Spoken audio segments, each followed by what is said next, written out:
The ticket market hasn't recovered since Alex Eala forced Indian Wells to revise its crowd control strategy. Alex Eala was left out of the draw for the BNP Paribas Open at Indian Wells.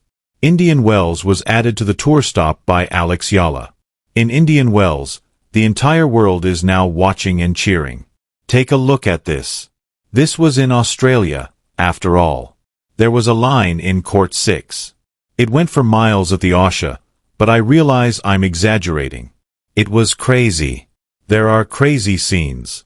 Can you think of a female celebrity who receives this kind of support everywhere she goes? Ally? Yes. Yes, without a doubt, Taylor Swift. Indian Wells tournament organizers made an announcement on March 4, 2026, that no WTA 1000 event had ever made. The ELA effect was officially taking over their practice courts for a player who was ranked 31st in the globe. The fans weren't anticipating the game.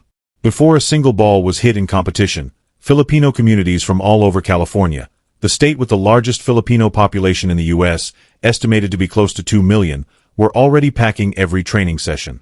Between those crowded courts and the secondary ticket market reports being made by analysts like Pro Tennis Stories 360, who identified a big ticket frenzy with demand surges that exceeded anything anticipated for early round matches, there were no finals, semifinals, or practice sessions. It became impossible to disregard one question.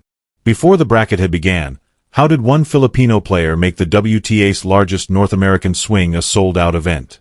The response will begin on March 26, 2025.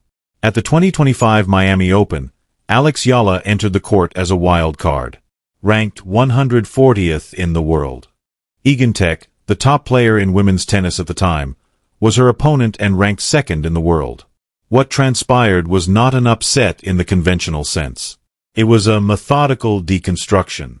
Swiatek was forced to make 32 unintentional mistakes as a result of Eala's left-handed serve, which clocked at about 90 miles per hour on first tries and 75 on second. Eala only earned 12. Eala converted 8 out of 10 break points. That amounts to 80%. 6-2, 7-5 was the final score.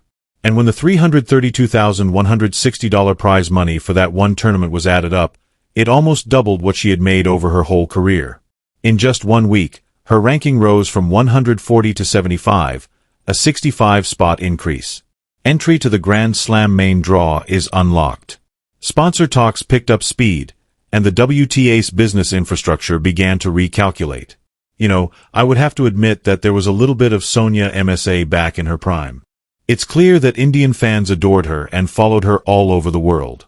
Obviously not to this degree, and I believe Alex Eala has a far greater ceiling. My dad wanted me to be a boxer, but I decided to play tennis instead, so I'm going to add a little boxing here. However, Manny Pacquiao. Well done. Pacquiao. Manny. He was at the height of his abilities when we saw him, and he had more prize money than Roger Federer. Therefore, I believe that who knows if Eala, can continue to play tennis well? On and off the court, the possibilities are endless. She might, in fact, be rolling in it, if you will. Yes. However, the outcome of Dubai's ticket markets almost a year later cannot be explained by that victory alone. You must comprehend what analysts now refer to as the movable home court advantage in order to comprehend that. The majority of professional athletes have a single home city and fan base. Alexa employs about 2 million Filipinos in California and about 1 million Filipinos abroad in Dubai. In any city where there is a significant Filipino diaspora, she brings the equivalent of a home audience. That also happens to be nearly every stop on the schedule for the WTA's 2026 Middle East and North American swings. The impact was quantifiable in hard dollars in the 2026 Dubai Duty-Free Tennis Championships. The starting price for official tickets was 65 dirhams, or around $17.70. That was the point of ingress. Then, on February 17th, IA upset Jasmine Paolini, the current Dubai champion and world number 8, 6-1, 7-6. The secondary market reacted as they overcame a 5-6 deficit in the second set tie break.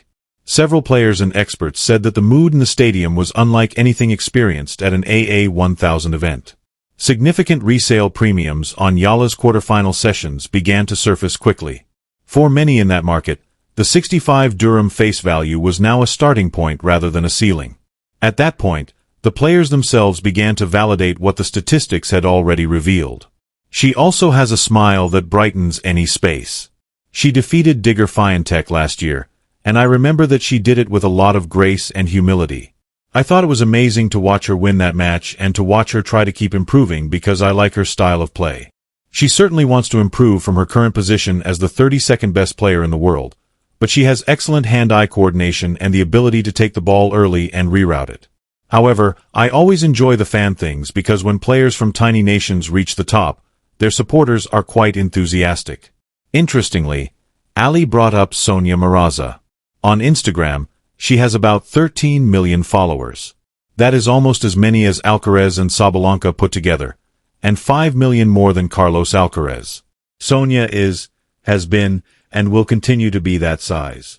However, Eala will be seeded for the first time at 1,000 to determine her opponent for the second round. Look at the draw. Fourth in the world. After defeating Eala 6-0, 6-2 in that Dubai quarterfinal, Coco Gauff publicly expressed gratitude for introducing a new audience to the sport. Take a moment to consider that. A player in the top 5 is admitting that the opponent she defeated 6-0 in the first set is contributing to the WTA's commercial reach in a way that Gauff's own performance had not. Jessica Pegula went on to discuss Eala's capacity to fill stadiums. These are not friend-to-friend praises. These are market evaluations given by the top players in the sport at press conferences following games. The institutional response from the WTA was equally straightforward. The first Philippine Women's Open 125 event is scheduled for January 2026, according to the organization. In its entire history, the Philippines have never hosted a WTA event. Within a single year following the Miami upset, the Eala effect generated one. Here's what the data supports and what the mainstream media consistently ignores. Eala was the most sought-after female Filipino celebrity on Google in 2025. She came in 4th place out of all the sportspeople that were looked up in the Philippines, only surpassed by important international boxing and basketball matches. Over 170,000 people watched a news conference held prior to the 2026 Australian Open on YouTube. 254,000 people watched highlight tapes named Alexandra Eala Greatness. The 2025 U.S. Open's tiebreak highlights reached 1.2 million. Despite having a ranking that had never once broken into the top 30 until February 23, 2026, Eala's Instagram account had amassed almost 850,000 followers by early 2026, making her one of the most followed players on the WTA Tour outside of the top 10. Eala became the highest-ranked Filipino in WTA history on that day, reaching global number 31. However, neither the cost of tickets nor the number of viewers is the most illuminating piece of information in this whole narrative. Eala allegedly signed a $45 million endorsement agreement from Wilson Sporting Goods, according to a widely circulated story from September 2025. Fact-checking organizations investigated it. Wilson did not make a remark, and Eala's team did not make a deal. The market's idea of what endorsement value should be had already surpassed what the inked contracts actually showed, so even though the narrative was wholly made up, it continued to spread. Her certified sponsorships are genuine and expanding. Globe Telecom, which signed Eala as an ambassador when she was 8 years old, and Nike for more than 5 years. Eala's photo is currently on display at Nike World Headquarters in Oregon with the brand's all-time icons. Local Juice, Babala, Bank of the Philippine Islands. That is a respectable and growing portfolio.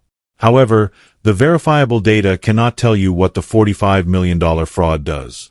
The discrepancy between Eala's actual present deals and what a significant section of the world's audience considers her commercial ceiling to be is so great that millions of people would find a totally made-up transaction plausible. That isn't an issue with false information. It's an indication for valuation. IA was selected as the 31st seed in the first round at Indian Wells on March 3, 2026. Analysts predict that she is on track for a career-best financial year in 2026, with prize earnings currently standing at $291,992. If she maintains a top 35 ranking throughout the Grand Slam season, she could potentially clear $1 million in prize money. A reassessment of WTA broadcast rights in the Philippines and the Middle East is already anticipated by broadcast rights specialists, mostly due to the sticker shock scandal and match viewership figures. The defining tension at every tournament she competes in is the fans meeting with secondary market prices that are entirely disconnected from official face values. The same analysts who monitored the spike in Dubai tickets are already speculating about a possible third-round showdown with Coco Gauff somewhere in that Indian Wells bracket. This is the issue that no professional tennis player has yet to address. What will happen when Alex Eala advances to a Grand Slam final if the Eala effect continues to drive secondary markets, broadcast revaluations, and institutional WTA responses at this rate? What makes Alex Eala such a fascinating phenomenon isn't just a ranking or even the occasional headline upset. It's the scale of the ecosystem forming around her. In modern sports, influence usually follows trophies, but with Eala the order appears reversed. Crowds, broadcast attention, and commercial momentum are arriving before the Grand Slam breakthroughs many analysts expect. That's what makes the so-called Eala effect so unusual. She carries an audience across continents through the global Filipino diaspora, turning neutral courts into something closer to home venues. For the WTA, that means more than packed stadiums. It means new markets, new sponsors, and new broadcast demand in regions that historically weren't central to women's tennis. And if her on-court results eventually catch up to the scale of that global support, the sport may be witnessing the early stages of its next true international superstar. And that's the part that makes this story bigger than tennis. What's happening around Alex Eala isn't just fan excitement. It's a shift in where the sport's energy is coming from.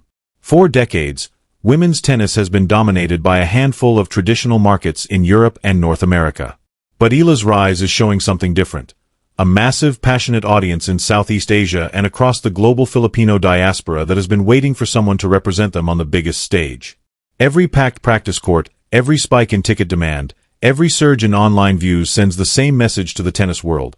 There is a new audience here, and it's paying attention. If that momentum keeps building, tournaments won't just be adjusting crowd control plans. They'll be rethinking where the future of the sport truly lives.